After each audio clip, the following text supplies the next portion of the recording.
We've come to the end of an academic year which I think has been like no other that any of us have ever experienced. And whether you're a pupil and student, a parent or carer, or someone who works in education in Southampton, I want to say that we as a city are proud of you all for what has been achieved through this really challenging lockdown.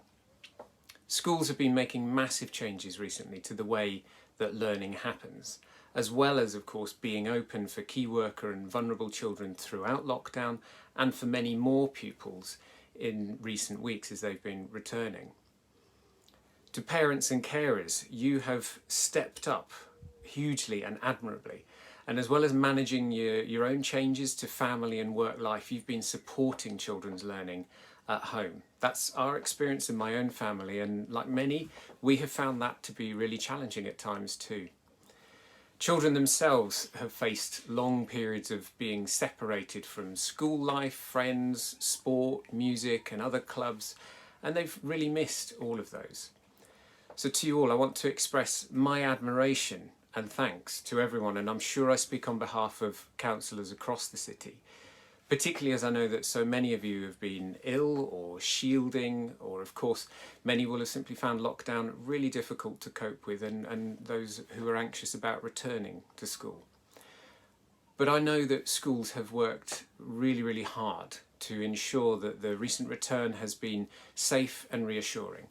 And they're doing that with our full support at Southampton City Council and our partners in Public Health England. So thank you to everyone for following guidance and keeping each other safe and healthy. I'm told that children who are back at school have really enjoyed being back, and they're looking forward now after summer to being back in full numbers, and that is our expectation, that all children and young people will return to school and college in September so that they can experience as full a curriculum as possible. This week a joint letter has gone out from head teachers, health leaders and us as council leaders stating our common aim for a full return in September, and preparation for that will carry on over summer and will of course be subject to guidance. But we know that COVID-19 has not gone away, and so there will have to be changes to what school looks like for quite a good while yet, so that we can minimise the risks posed by the virus. And I can assure you that all education colleagues really do understand people's anxieties and will be supporting children socially and emotionally, as well as educationally when they're back.